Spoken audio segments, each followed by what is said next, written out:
Bien, como les decía entonces, el día de hoy trabajaremos en el seminario declarado de clínica psicoanalítica de los comienzos de la interpretación, la interpretación como lectura. Este espacio ha estado a cargo de Beatriz Maya, quien es analista miembro de la Escuela de Psicoanálisis de los Pueblos del Campo de la Calle. Entonces le doy la palabra a Beatriz sin más preámbulos. Gracias. Bueno, Andrés, muchas gracias. Buenas noches. Bueno, hoy voy a desarrollar el tema partiendo de varias premisas para luego articularlas. Se hace necesario, puesto que para poder hablar de la interpretación como lectura, pues tenemos que recordar algo del objeto A, de la letra, de las marcas de la lengua. Entonces, empecemos con un primer punto, que es la constitución subjetiva y los objetos. Voy a volver a recordar lo que la vez pasada mencionamos de la constitución subjetiva, escrita en el grafo del deseo que les voy a compartir. Escrita en este grafo, que ustedes ya conocen muy bien porque se los vengo presentando desde hace mucho tiempo. Sobre el grafo encontramos tres formas o estados, diría yo, del objeto. El primero, el objeto llamado perdido, tal como Freud lo enunció en su proyecto de psicología para neurólogos. Ese objeto es el que se constituye como causa del deseo. Es un objeto innombrable, sin entidad, solo con existencia lógica. Ustedes dirán, ¿dónde puede estar? ¿Dónde se puede situar ese objeto? Yo diría que lo podemos situar acá, en el encuentro con el lenguaje, acá, ahí, ya saben ustedes pues lo que surge como pérdida, ¿no? Una segunda forma del objeto serían los pulsionales, los que se viven como recortados del cuerpo a causa del encuentro con el lenguaje, lo que deja una marca o vivencia de goce, que hace un empuje a la recuperación. Esos objetos van a ser el fundamento de la demanda enunciada, que la podemos situar en esta línea, y acá tenemos la fórmula de la demanda.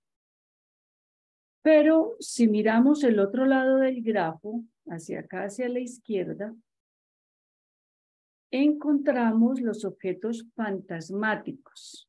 Aquí está la fórmula del fantasma, aquí el objeto A.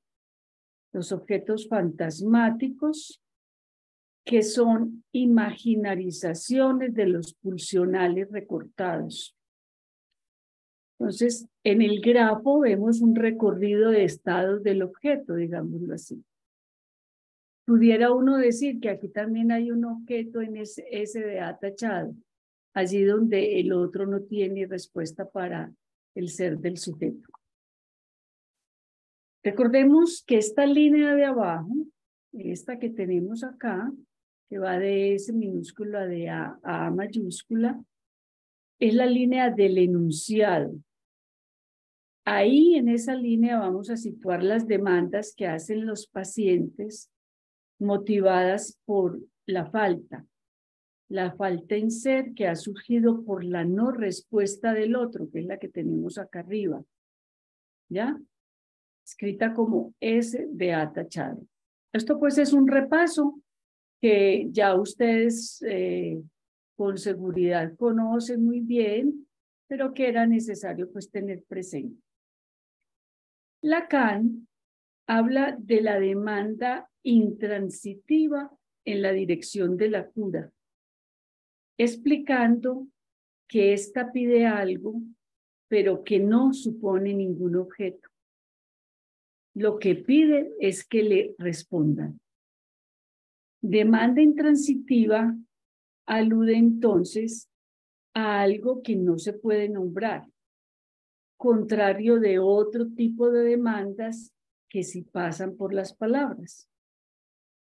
Esto implica que el analista sepa situarse en una posición silenciosa frente a la demanda, no para frustrar al paciente, como pensaban los postfreudianos.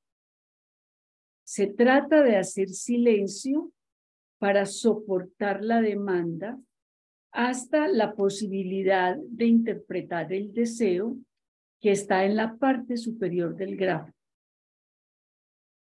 Pero, ¿cómo se interpreta un deseo que no es articulable en términos significantes? Me pregunto yo, ¿no? Por otro lado, sabemos que el psicoanálisis lacaniano es del campo del goce. ¿A dónde apunta la interpretación cuando va más allá del deseo, cuando se dirige al goce? La vez pasada vimos un poco de esto con las interpretaciones que Lacan menciona en el atolondradicho. Pero hoy pues vamos a desarrollarlo un poco más. Detrás de la demanda, que se puede articular en palabras, está el deseo que es inarticulable, que no se puede nombrar, porque el objeto es un inexistente. Algo con una consistencia solamente topológica y lógica. Otra cosa son los deseos en plural, como lo recuerda Colette en su texto de la transferencia, que pueden nombrar objetos cualesquiera que sean. Pero también hay otro objeto del que habla Lacan mucho después. Se trata del llamado plus de gozar. Lo introduce a la altura del seminario 16, el que estamos trabajando acá en Pereira, en el cual revisa nuevamente, ustedes saben, lo vimos en la última lección, revisa nuevamente el grafo del deseo. De esa manera, él está empujando el psicoanálisis más allá del deseo mismo hacia el goce.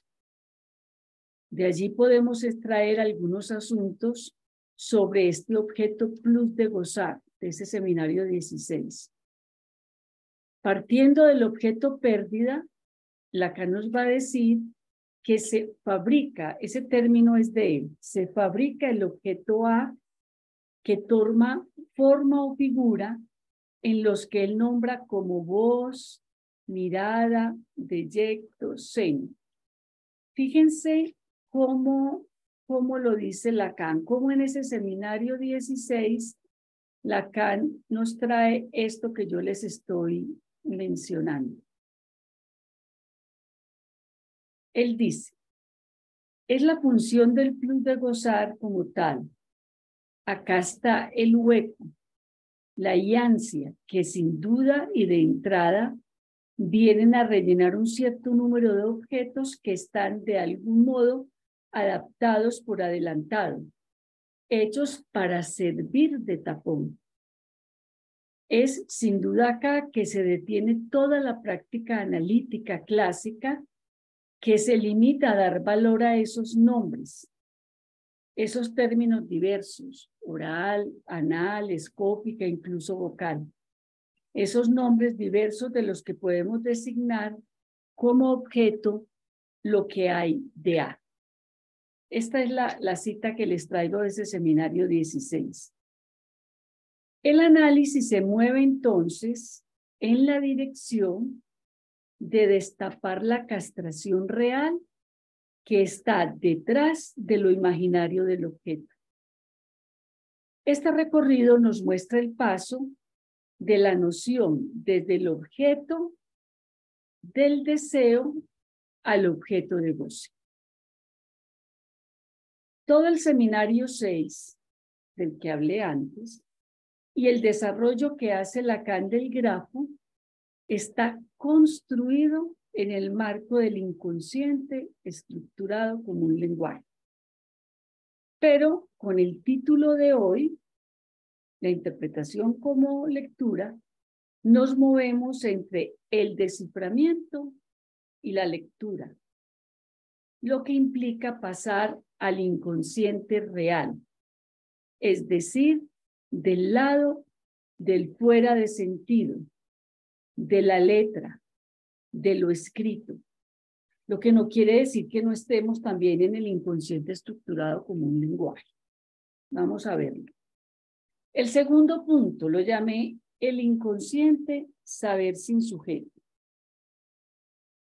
Esta frase alude al inconsciente real, hecho de significantes que no representan al sujeto. Si bien se trata de un saber escrito S2, no es el mismo S2 del inconsciente lenguaje, donde un S1 representa al sujeto para un S2. Este inconsciente real implica que la interpretación ya sea vista de otra manera. En los primeros seminarios, Lacan nos ha presentado un sujeto supuesto a la cadena, pero esta frase que les traigo, inconsciente saber sin sujeto, implica otra concepción, tanto del sujeto como del inconsciente. Esto lo veíamos en el seminario sobre el sujeto. En cuanto al sujeto, el avance de Lacan está en introducir el cuerpo y su goce como lo que tiene el sujeto.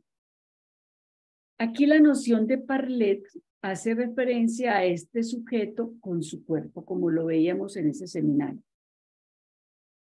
Entonces, considerar el cuerpo como parte de la noción de sujeto implica hablar del goce de los S1 que lo marcan a partir de la lengua, que se constituye en un saber inaccesible, puesto que no hay posibilidad de hacer sentido con ellos, porque les dije que no hacían cadena.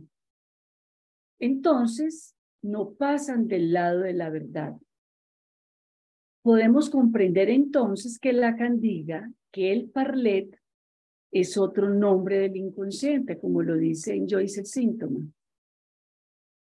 El parlet es el inconsciente real. Hay entonces unos significantes reprimidos que se encadenan y que se pueden descifrar por la vía de la verdad mentirosa.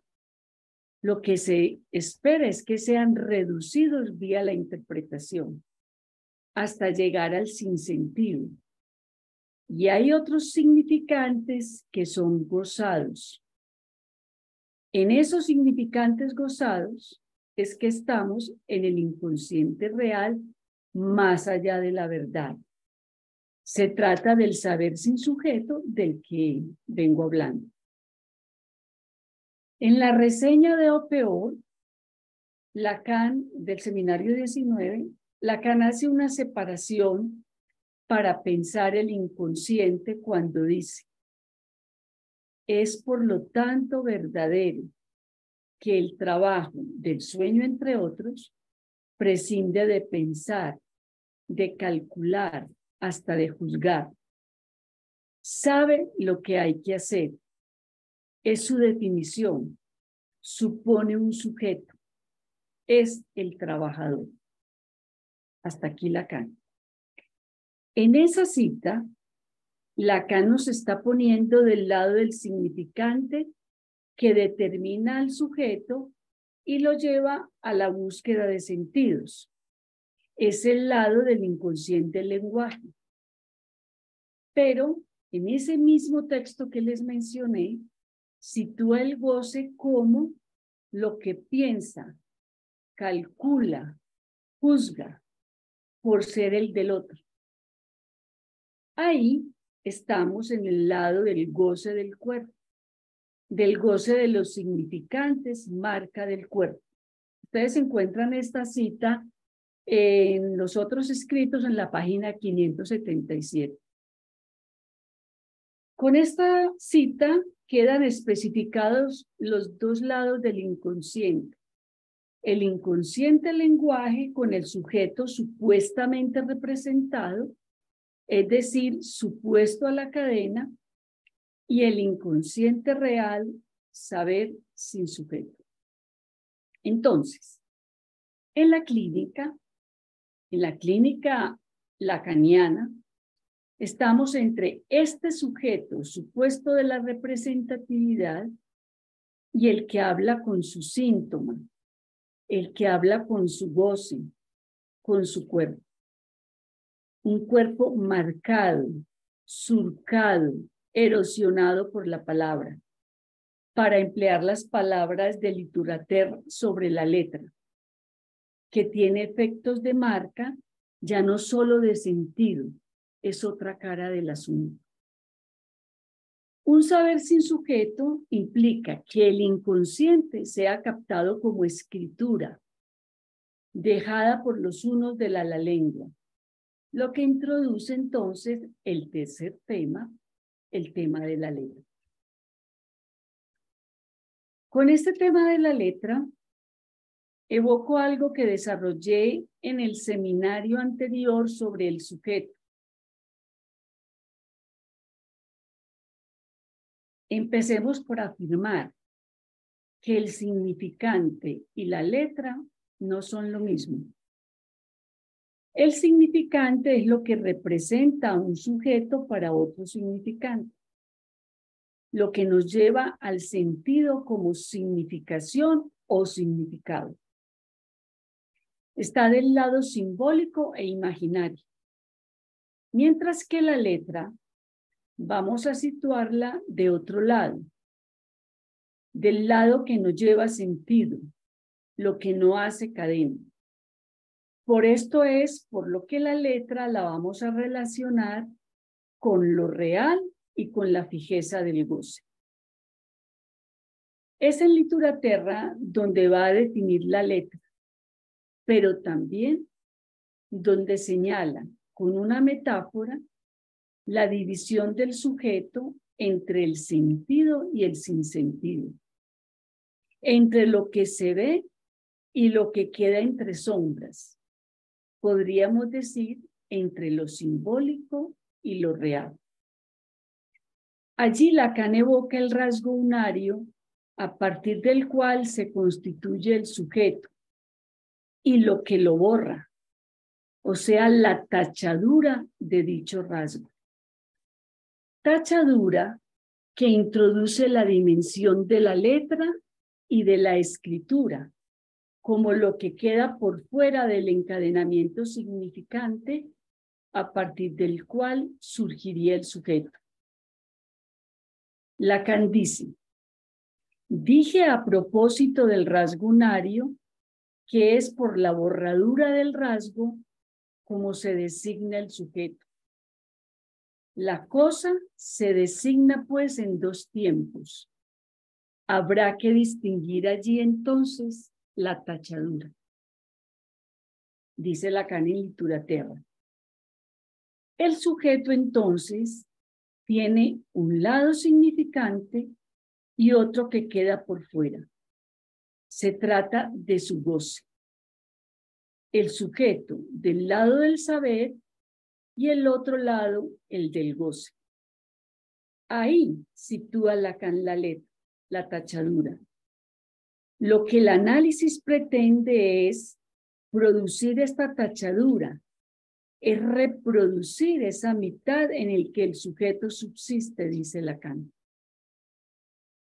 El resplandor surge cuando llueve. Es algo que se produce en las nubes. Si seguimos la metáfora que Lacan emplea en Lituraterra, es evidente que además del resplandor, Lacan se refiere a la lluvia que cae y que al correr produce un efecto en la tierra. La lluvia que viene de las nubes es forma, meteoro, fenómeno que deja huellas al caer. Emplea la palabra nube para nombrar con ella el semblante, los significantes que producen sentido. Pero como la nube, los semblantes al caer dejan marcas. Esas marcas o surcos que él ve en la tierra serían la escritura. Entonces, Las nubes que producen lluvia son los semblantes del significante que llevan sentidos.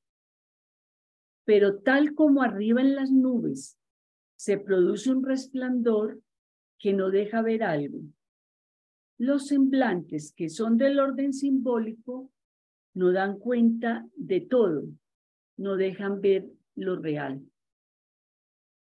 Quiere decir que en la constitución del sujeto hay una parte que es del semblante o del sentido y otra que es de lo real.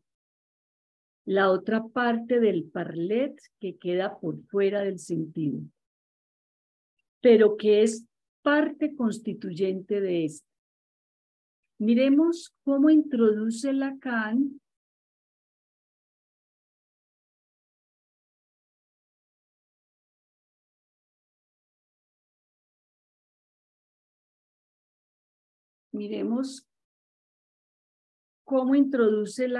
el asunto de la escritura. Dice él, pues bien, lo que se evoca de goce cuando se rompe un semblante es lo que en lo real, este es el punto importante, se presenta como erosión, rabinement en francés. De aquí que la escritura pueda considerarse en lo real, es decir, lo que llovió del semblante en la medida en que esto es lo que constituye el significado. La escritura no calca el significante. No se remonta allí más que para nombrarse, pero exactamente de la misma manera que ocurre con todas las cosas que nombra la batería significante después de haberlas enumerado. Hasta aquí la cita de Lacan. Es un párrafo construido con opuestos. Por un lado está el semblante y por otro lo real. Hay en él dos momentos. El primero de la constitución subjetiva hecha del significante, lo que constituye el semblante, y otro momento, la escritura en lo real, hecha de las marcas significantes que erosionan el cuerpo con el goce. Detengámonos un momento en la expresión, lo que se evoca de goce cuando se rompe un semblante. Y preguntémonos, ¿dónde se rompe un semblante? Nuestra clínica consiste en la asociación libre que articula semblantes, que articula significantes. Cuando hay un lapsus, por ejemplo, se rompe un semblante y deja emerger algo. Se trata del goce. Es lo mismo que pretende el corte de la interpretación. Esto quiere decir que la experiencia analítica es una experiencia de escritura del goce. Los semblantes que van apareciendo son los significantes que organizan la vida de un sujeto, que llamamos significantes amos. Esos de los que se queja un sujeto porque lo mortifican. Entonces, el análisis corre en dos vías. Una por la del sentido y la verdad, por el encadenamiento significante que lleva a la historización, y otra vía que es la de la mortificación, la del goce que se va escribiendo en el análisis. Se espera que dicha escritura tenga un efecto de reducción de goce. Por eso estamos en el llamado campo del goce, lo que nos permite responder la pregunta que hicimos atrás. La clínica psicoanalítica no nos deja solamente en la búsqueda del sentido del deseo, sino la búsqueda de las marcas de goce, que sería el sentido de lo real. Con la palabra sentido más bien de orientación. Pasemos al cuarto punto, la interpretación como desciframiento y como lectura. Cuando Freud descifra los sueños, los síntomas, los lapsus, hace uso de los recursos que la lengua tiene, la metáfora y la metonimia, que lo conducen a descifrar un sentido encriptado en ellos. Es la manera de hacer surgir un sentido reprimido que ha sido sustituido o metaforizado por otra cosa. Si bien es cierto que encontró límites o topes a dicho desciframiento, tales como el ombligo del sueño, y que menciona cifras en algunos de sus casos como el número 6 del hombre de los lobos o la letra W del hombre de las ratas, también es cierto que no fue la vía por donde él se condujo y que más bien algunos de sus lectores la han tomado para ver ahí algo de la letra. Freud lee que hay un inconsciente, pero Lacan lee su contenido más allá de lo que permitieron a Freud la metáfora y la metonimia, con las cuales hace su desciframiento. Lacan logra ver en la metonimia algo que lleva por otro rumbo, el del sentido del goce. Precisemos. Descifrar nos lleva hacia la verdad, pero leer nos conduce más allá de la verdad mentirosa a lo escrito, al espacio de la lengua.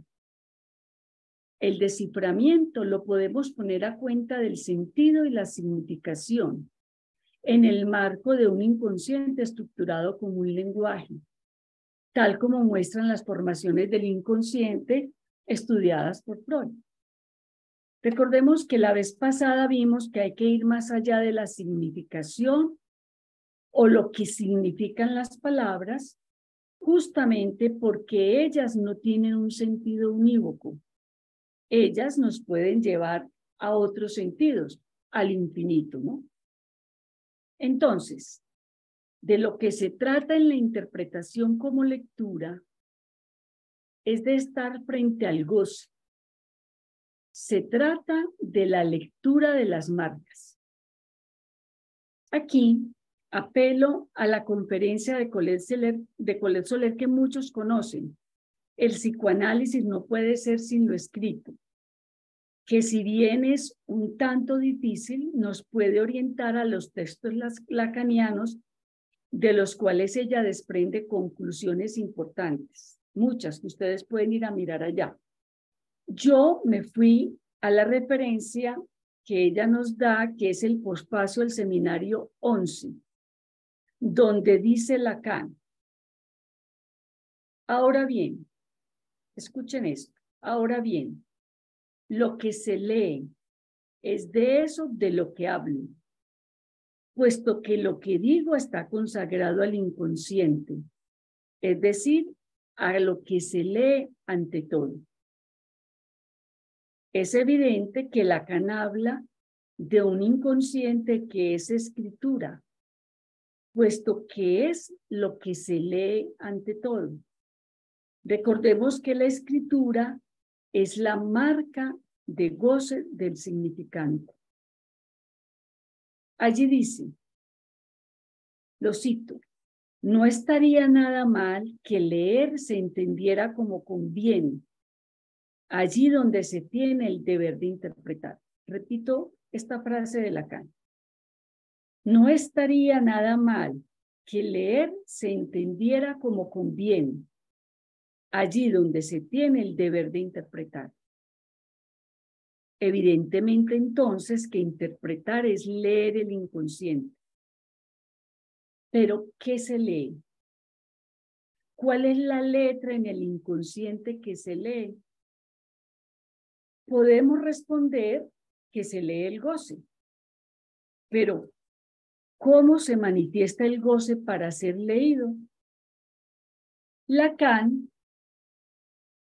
en este pequeño apartado de la posfacio del seminario 11, continúa de esta manera. Él dice, pero la función de lo escrito, esta sí se las comparto porque me parece que es importante que la tengan vista.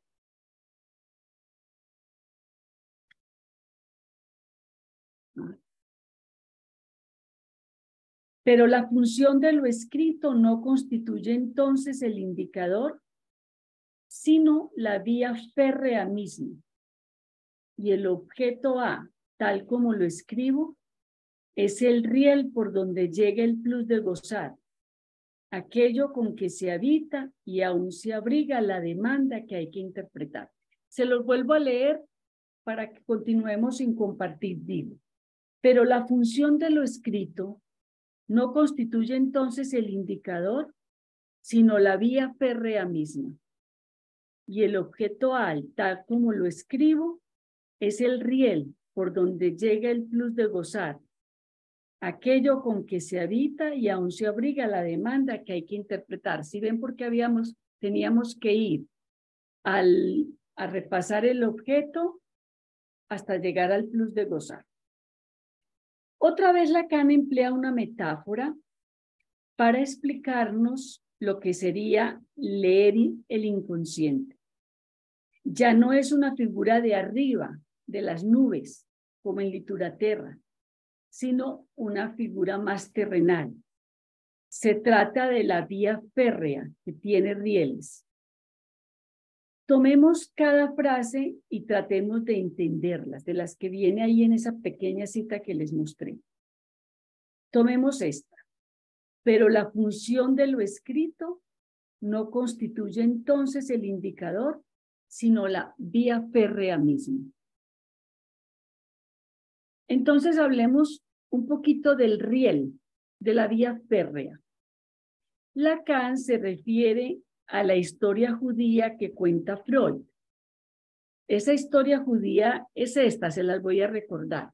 Dice Freud: en una estación ferroviaria de Galicia, dos judíos se encuentran en el vagón. ¿A dónde viajas?, pregunta uno. A Cracovia, es la respuesta. Pero mira qué mentiroso eres, se encoleriza el otro. Cuando dices que viajas a Cracovia, me quieres hacer creer que viajas a Lemberg. Pero yo sé bien que realmente viajas a Cracovia, porque mientes entonces. Hasta ahí el recorderis de lo que Freud trae en su texto. Lacan saca partido de esta historia diciendo que el malentendido entre los dos viajeros se zanja por el billete que expende la estación donde está escrito realmente el destino. Pero así como es el billete el que indica el destino, es decir, lo escrito, para el inconsciente la función del escrito es la vía férrea misma. Y por eso él dice, cito a Lacan, y el objeto A, tal como lo escribo, es el riel por donde llega el plus de gozar. Es decir, que el plus de gozar, tal como lo veíamos atrás, lo que se recupera de goce, viene por la vía del objeto A, de los cuales hablamos al principio. Lacan agrega, lo cito: aquello con que se habita y aún se abriga la demanda que hay que interpretar. O sea, que es con el objeto A que se sostiene la demanda. Pero recordemos que la demanda no enuncia lo que quiere.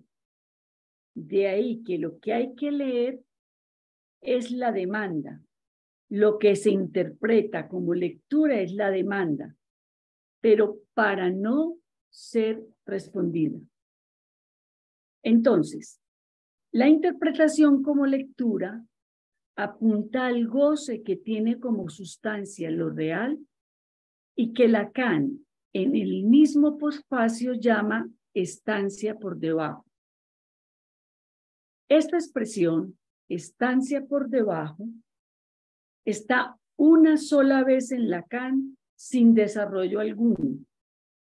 Debemos a Colette Soler un esclarecimiento y un despliegue del alcance de lo que esto quiere decir. Con lo cual, estamos señalando que si bien la frase es de Lacan, La posibilidad de pensarla la da el trabajo intenso que hace Colette Soler en sus seminarios, que afortunadamente nos han ido llegando, y gracias a la traducción que hacen unos colegas como Mónica y Ricardo, y Diana, que no está acá. En retorno a la función de la palabra, un texto de Colette Soler, en los dos últimos capítulos, ella sitúa al parlet con su cuerpo, el inconsciente real de los S1 de la lengua y el inconsciente lenguaje que contiene los S1 del sujeto, los que lo representan para otro significante. Estos S1 del sujeto se pueden descifrar, como les decía ahora, pero hay otros que no. Ya sabemos por qué. Esos solo pueden ser leídos porque son trazos de escritura que sabemos ya es la marca de goce en el cuerpo dejada por el significante. Marca de goce que escribimos objeto A. Dijimos al principio que este objeto se vive como pérdida en el cuerpo y que se intenta recuperar por la vía de la demanda. Entonces, lo que se lee es la estancia por debajo, como dice Lacan. Lo que hay detrás del objeto que se pierde. Se trata de los objetos plus de gozar. Es el goce que reside detrás de los significantes. Así, el análisis va más allá del deseo al goce. Nos movemos entonces entre el desciframiento de significante y la lectura del goce. Pero, ¿en qué se lee el goce si lo que el paciente hace es hablar? Pues en la palabra misma del paciente que revelará los significantes gozados de la lengua. Colette señala en su texto que hay también un goce de hablar que tiene, entre otras declinaciones, el hablar para obtener. Es por esto por lo que aquello que está en juego es la demanda, lo que tiene que interpretar el analista. Ella misma se pregunta, ¿cómo es eso? Voy a citar la respuesta que ella trae. Leyendo en los trazos escritos que dejan los dichos analizantes que no van sin el inconsciente, leyendo la estancia por debajo, leyendo cómo la demanda llega al plus de gozar. Hasta ahí ella. Lo que quiere decir es que la interpretación apunta al decir analizante. ¿Se acuerdan cuando hablamos de la diferencia entre dicho y decir? Al decir analizante, o sea, al objeto A como falta, causa del deseo, esa sería una, o como plus de gozar, como excedente, recuperación de goce. Por esto, en el seminario 20, Lacan dice que en el discurso analítico no se trata de otra cosa, no se trata sino de lo que se lee, de lo que se lee más allá de lo que se ha incitado al sujeto a decir. Hasta ahí Lacan. Voy a dejar abierto otro tipo de interpretación que Lacan trae más adelante en sus seminarios. En el 24, Linsú, Lacan dice, no hay más que la poesía, se los he dicho, que permita la interpretación. Es por eso que yo no llego más en mi técnica a lo que ella sostiene. Yo no soy bastante poeta, no soy bastante poeta. Hasta ahí Lacan. De esto he hablado muchas veces en otros espacios, pero podemos darle otra vuelta. Lo dejo como promesa para el espacio de psicoanálisis y escritura. Esa parte no la desarrolló. Bueno, hasta acá. Beatriz, muchísimas gracias por tu presentación, por tu trabajo. Entonces, a partir de ese momento queda abierto el espacio para preguntas, comentarios, para que quien quiera hacer uso de la palabra la pueda solicitar y así expresar sus pensamientos. Lo puede hacer a través del chat, puede levantar la mano a través de la aplicación para solicitar la palabra y hacer la pregunta a viva voz.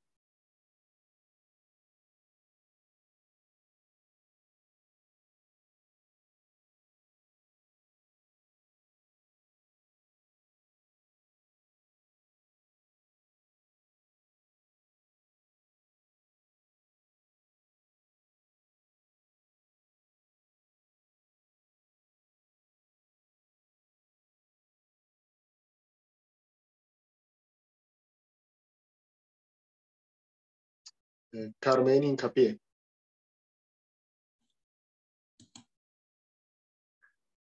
Buenas noches.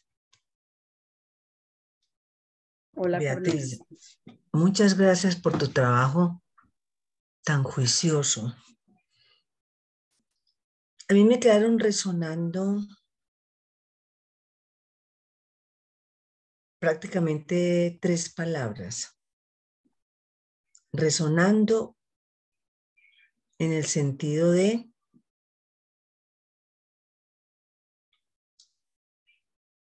como si quisieran hacerme eco y poderme,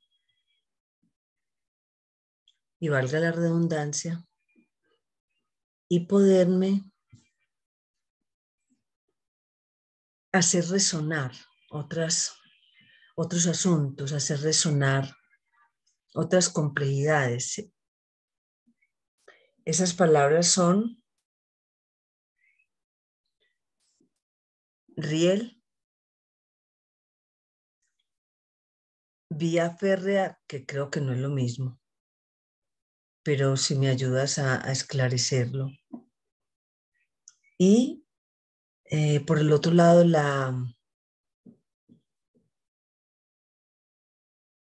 lo que Freud nos dejó de los 2 viajeros que iban, el uno a Cracovia y el otro a Lemberg, en donde es lo escrito, lo que termina de dejar en claro quién va para dónde y si mintió o no. Mejor dicho, y sí dijo una cosa, pero mentiras que era otra, pues.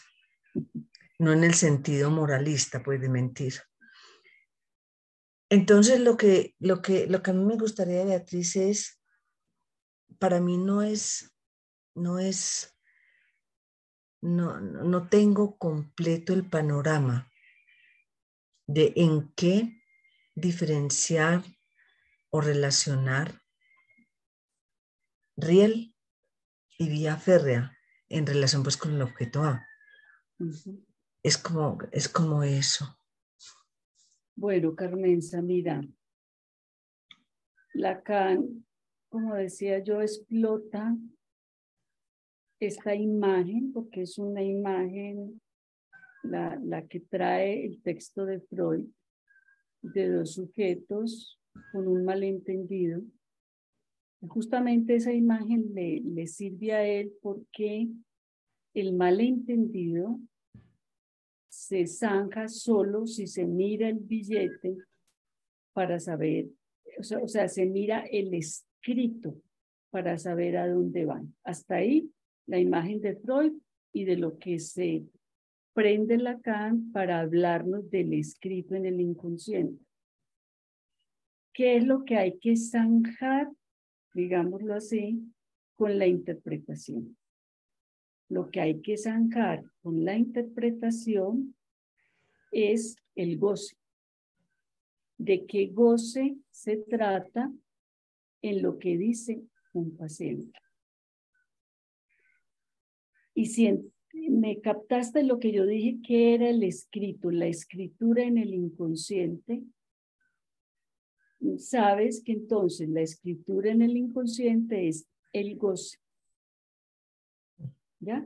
El goce solo se entiende como escritura en el inconsciente real. La escritura que dejan las palabras, la escritura que dejan los significantes que quedan como marcas de goce en el cuerpo. Eso es lo que nos lleva a la noción de parlet. ¿Ya? Es el cuerpo que goza. ¿Que goza de qué? De las marcas dejadas por los significantes. Lacan entonces va a emplear como metáfora del goce, de la escritura, la vía férrea hecha de rieles. Tienes razón, el riel no es la misma férrea. La vía férrea está hecha de rieles. Entonces, ¿qué va a decir Lacan? ¿Para qué le sirve esa metáfora? Para decirnos que lo que conduce la demanda, que es lo que hay que interpretar, es el objeto A. El objeto A entendido o como causa del deseo, como falta, o el objeto A como plus de gozar, es decir, lo que se intenta recuperar a partir de la falta. El objeto A como causa, el objeto A como plus de gozar, es el riel, es la vía por donde va la demanda. Dicho en otros términos, lo que un paciente viene a hablar es, siempre que habla está demandando. Y está demandando, ¿qué? Algo que tiene que ver con lo que le falta, que es el objeto. Hacia allá es hacia donde apuntaría la interpretación como lectura. ¿Ya? Para responder tu pregunta concretamente. Entonces, la vía férrea del inconsciente real es el objeto A que escribe, digamos, que es la escritura de goce dejada por las palabras que surcan o que marcan el cuerpo. Hasta ahí. Gracias.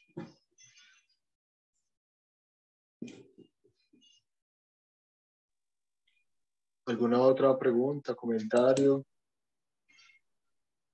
Bueno, mientras se van animando, yo quería hacerte una pregunta, Beatriz, en relación a un concepto en específico que leía como hace unos días, que es el asunto del signo, en tanto, digamos, connota como la presencia o la ausencia, ¿cierto?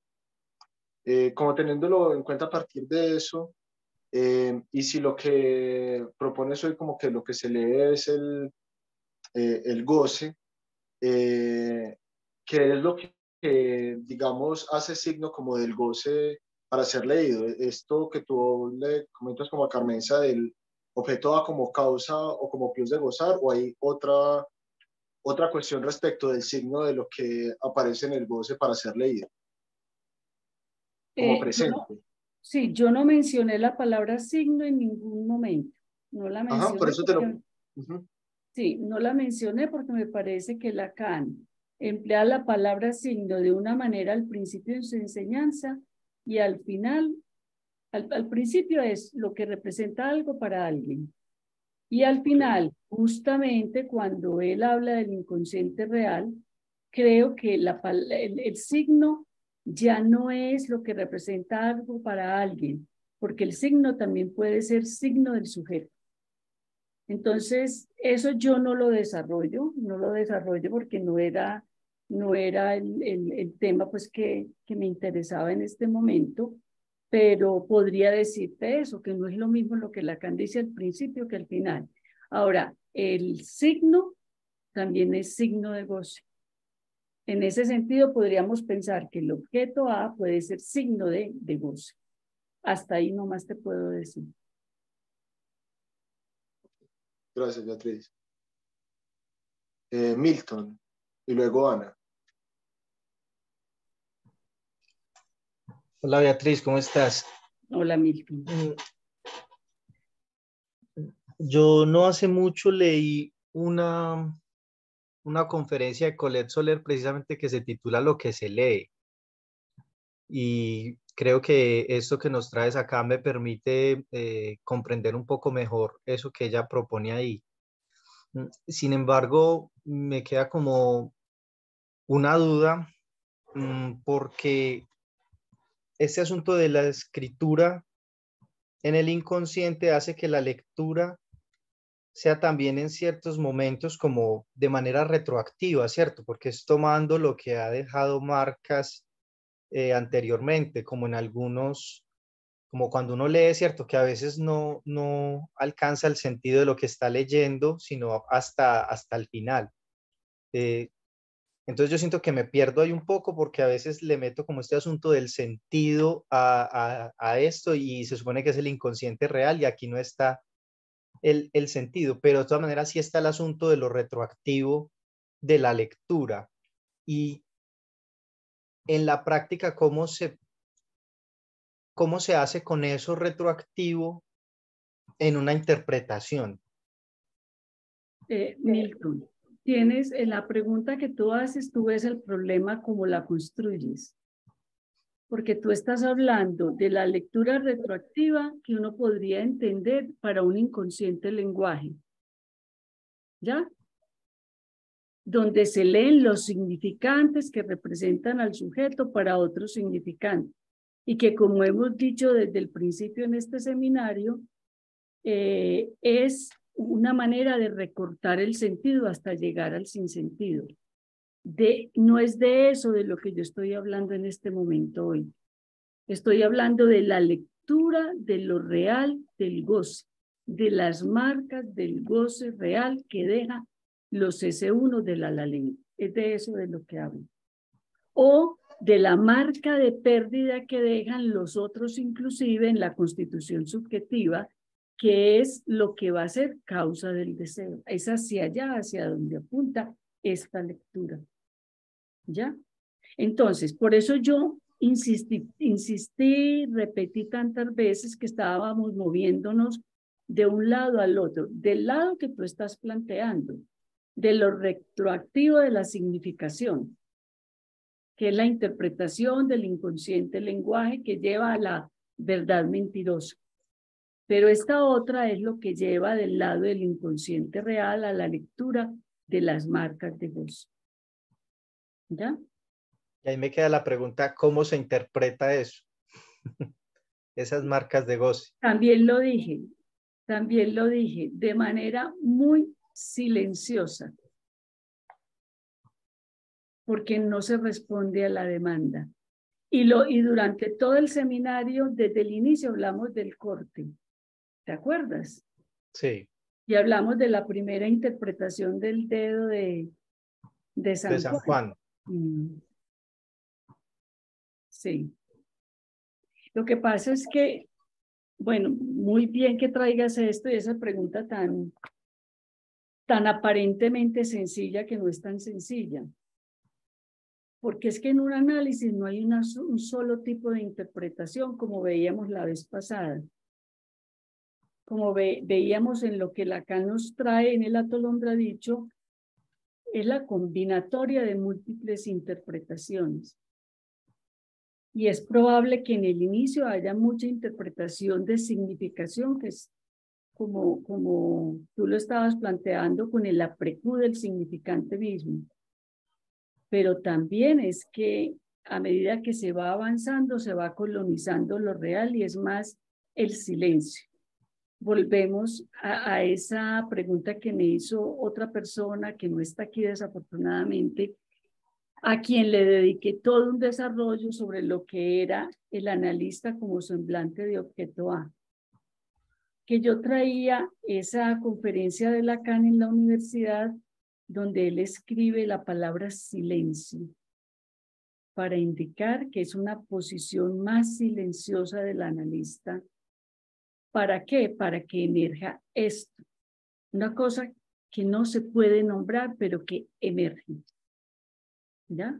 El objeto causa del deseo no se puede nombrar, pero en el encuentro con la castración él se pone ahí. ¿Ya? Él se pone ahí. Por eso un final de análisis no es sin el paso por la castración. Y por eso Milton también hacer un seminario sobre la interpretación a punta de casos No es posible. Porque se llega a este punto y entonces, ¿cómo traer el ejemplo de un silencio que solo es acto? Que trae consecuencias para el sujeto que pasa por ahí, pero que no se puede nombrar. El paz está para eso, para la verificación de eso que es en acto. Gracias, Beatriz. Ana.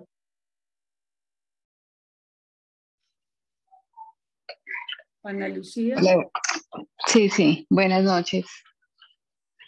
Beatriz, muchas gracias. Yo quería volver como al principio, cuando usted nos muestra el grafo y nos habla de los objetos. Entonces, sitúa el objeto oral, Te lo voy el a objeto anal, compartir otra vez. lo escópico, la voz, y dice que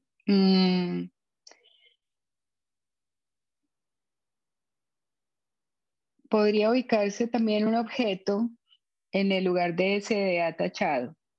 Sí, el que falta. Entonces, en otra ocasión, usted había hablado de 5 objetos y ese quinto objeto era la nada. Yo me preguntaba si el objeto que podría ubicarse en ese atachado era justamente ese objeto. A ver, Ana Lucía, vamos a hacer una precisión. Yo no situé los 5 objetos aquí en el grafo. Si en algún lugar se pueden poner esos 5 objetos, sería todos aquí en lo pulsional o aquí en lo fantasmático. Yo lo que situé fueron formas o estados del objeto. Aquí en el encuentro con el lenguaje, lo que aparece en el principio es el objeto perdido.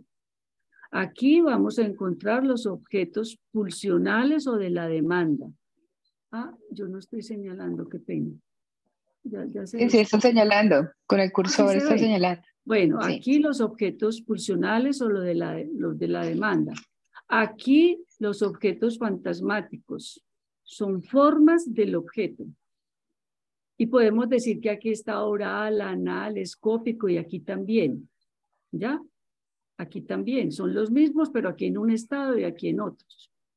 Una cosa es el objeto de la demanda o de lo pulsional y otra es el objeto fantasmático. Son estados diferentes. Y me atreví a decir que aquí podríamos situar un objeto que es el objeto que falta en el otro para decir el ser del sujeto. ¿Ya? El objeto nada también puede estar acá o también puede estar acá. El objeto nada es el objeto de las anoréxicas, de los anoréxicos, por ejemplo, que puede constituirse como parte de un fantasma. ¿Por qué no? Ya, esa precisión sí había que hacerla porque quedaba un malentendido. Sí, yo tenía ese malentendido y quería precisamente aclararlo. Muchas gracias.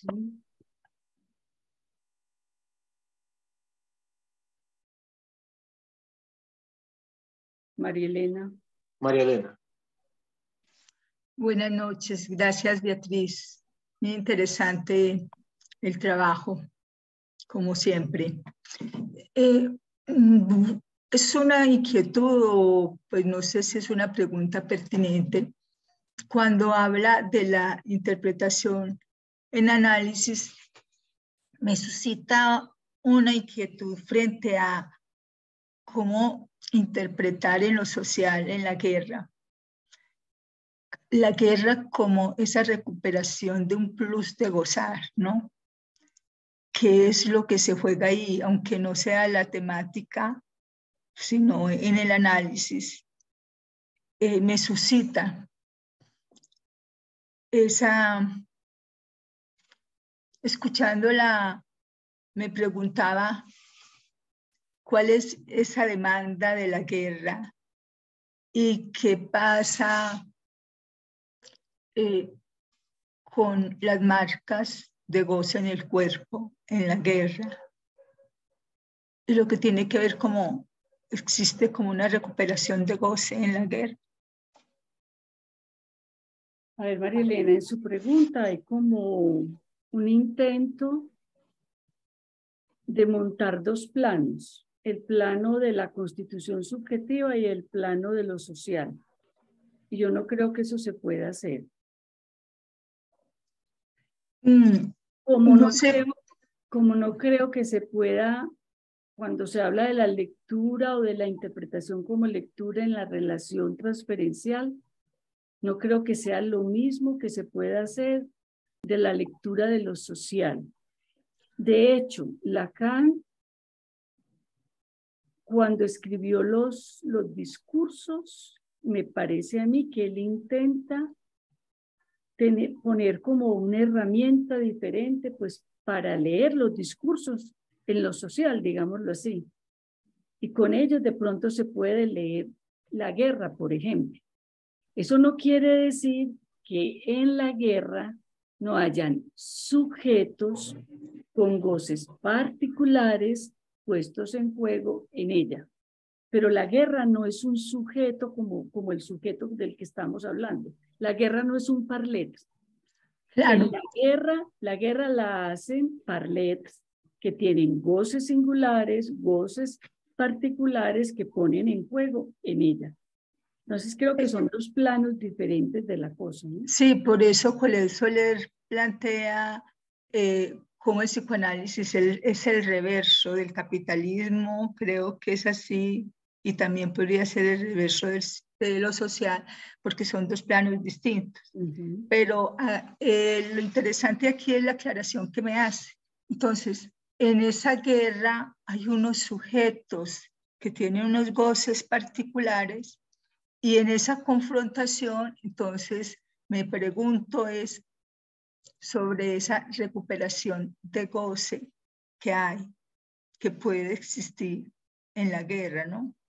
Sí, indudablemente. De hecho, por eso existe y la sostienen y la seguirán sosteniendo, ¿no? Sí, Sí. Muchísimas gracias.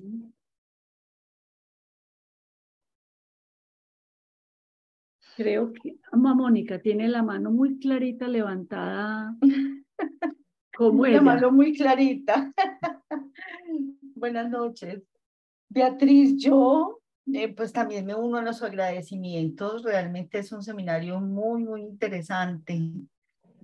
Y me quedé pensando un poquito en lo que proponía Milton como pregunta y lo que tú contestas, y recordé un poco el tema de Marie-José Latour en lo que se lee. No recuerdo cómo se llamaba su conferencia, creo que es la lectura en psicoanálisis. Porque me quedé pensando que de todas maneras, yo no he leído la conferencia a la que acudiste de Colette, ni la que sugirió Milton. Entonces no me ubico, pero sí me llamó mucho la atención lo que dijiste sobre leer las marcas de goce, creo que fue. Entonces me parece que en lo que le contestaste a Milton hay algo que me parece muy bonito, porque me parece que es como recordar algo que parece ya sabido, pero que precisamente al decirlo nos damos cuenta que no, que hay que repetirlo, que es necesario volver a eso. Y entonces lo que me parece muy significativo es esto, que finalmente es el analizante el que habrá sabido leer su inconsciente. Algo exactamente a partir de esa interpretación silenciosa de lo que él dio a leer, ¿no? Por eso aparece el silencio, porque es un ir y venir en esa lectura. Él da a leer algo, el analista lo lee, pero se calla para que el analizante a su vez lo pueda leer. Me parece muy bonito como recordar eso.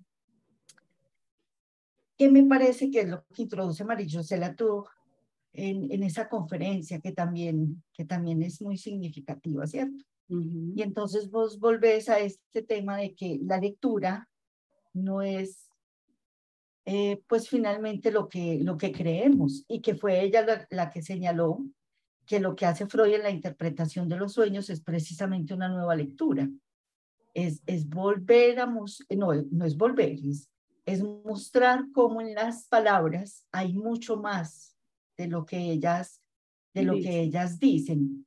Hay otra cosa que las palabras convencionales o los juegos convencionales, y de eso se trataría entonces la interpretación y la interpretación de estas marcas que me llamó pues mucho la atención. Y para finalizar, recuerdo que en esa conferencia ella también habló de la literatura, que yo sé que es un tema que a vos te interesa, y ella proponía ella proponía leerlo, que yo no lo había leído así, ella proponía leer Litura Terra, con Lee tus tachaduras, y creo que ese es el muy trabajo. lindo. Sí, esa traducción que ya no es una traducción, sino que como ella lo escribe, pues claro, suena a lee tus literatura, lee tus tachaduras, es muy bonito. O sea, tus letras, tu escritura. Pero también tus tachaduras. Claro. Es que la tachadura es la letra. La tachadura es la escritura, es la letra, porque es lo que tacha al sujeto como representación. ¿Se acuerdan de la historia del medio pollo que ella traía? Sí. Ese otro medio pollo es la parte del sujeto que es el lado goce.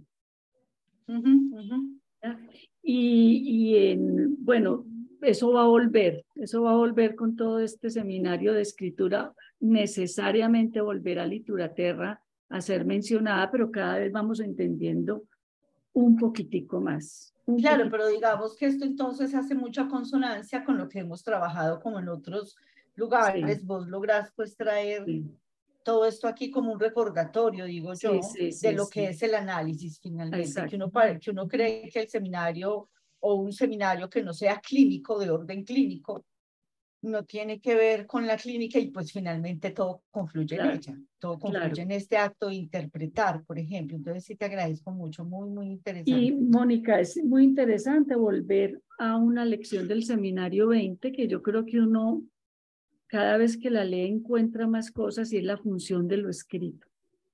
Esa lección del seminario 20, que es de donde yo extraje este pequeño parrafito, que lo que hace el analista es enseñarle a leer al sujeto. Y por eso lo que va a hacer el siguiente analista, ese que se autoriza, es enseñarle a leer a otro, no leer. Milton se fue a Milton, yo no sé si ese es el Milton o no es la foto, pero es eso, es enseñarle a leer al sujeto. Acá estoy, acá sigo. Sí. Eso, Milton, eso. Ahí, Mónica, te acabo de complementar la pregunta. Sí, ese complemento me pareció muy bacano, precisamente por eso, porque si no es uno el que lee, sino que es el analizante mismo el que se lee. El que lee. Muchísimas gracias, Beatriz.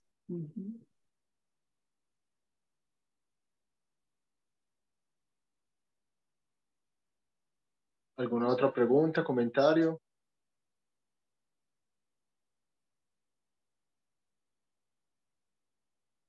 John pone algo. Es un jueguito de palabras. A que el analizante delire, pero delire es que lea en francés. Ah, sí. ¿Te suena mejor dicho, John? Repítelo. No, que lo diga Mónica, que sí sabe cómo es. Pero es el juego de palabras en el sentido en que... Sí, ese también lo trabajo más, yo sé. Que finalmente Freud dice que el triunfo donde el paranoico fracasa también es una lectura que Freud hace, por ejemplo, cuando habla de Schreber. Schreber no sabe cómo leer lo que pasa con el inconsciente, y Freud intenta hacer una lectura que es otra distinta. Y toda letra es un trazo, efectivamente.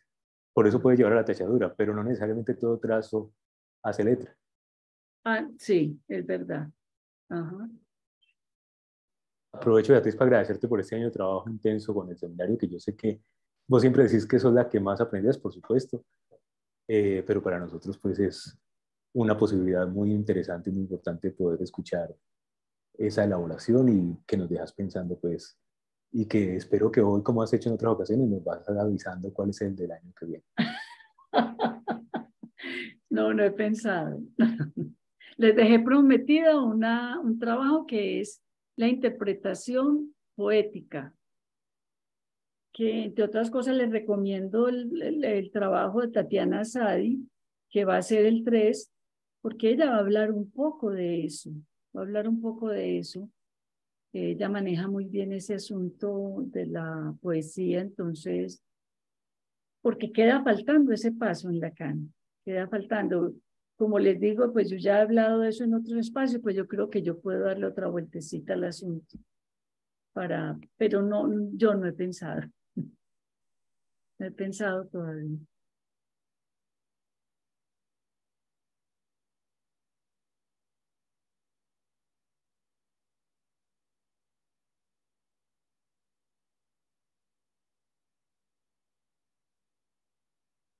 ¿Alguna otra pregunta, comentario?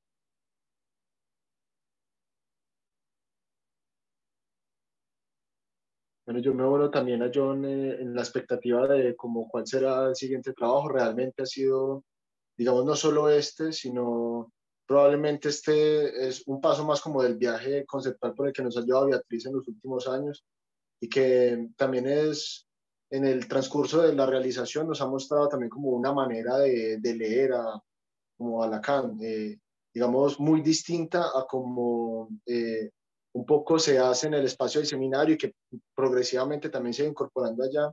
Este asunto de no leerlo como en el corte del tiempo, sino también como a lo largo de lo que desarrolla alrededor de los conceptos y como justamente lo que puede resultar de ello, como un seminario como este.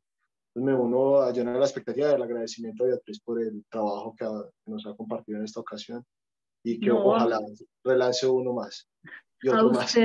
a ustedes, porque yo creo que así es como se hace escuela. Alguien propone, los otros escuchan, objetan, preguntan y es como se va construyendo. Yo creo que esto del psicoanálisis, ¿cierto? Que no está acabado.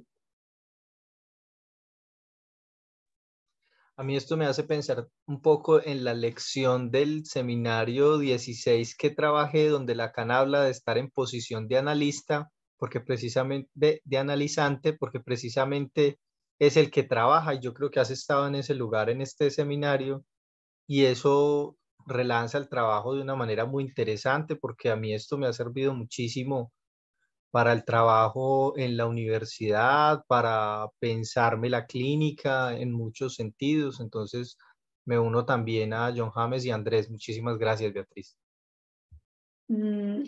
A propósito de esto de la posición de analizante, yo creo que es como un poco dejarse hablar por los textos, ¿sí? Y dejarse sorprender también por ellos y aceptar que todo no se sabe de una vez, que todo es una construcción, que el psicoanálisis lacaniano es muy difícil y que poquito a poco vamos construyendo entre todos, haciendo pues un recorrido, haciendo las huellas, como dice el mismo Lacan, haciendo una escritura de esto, ¿cierto? Para ver qué nos va quedando. No soy yo quien les agradece a ustedes mucho el espacio y la escucha.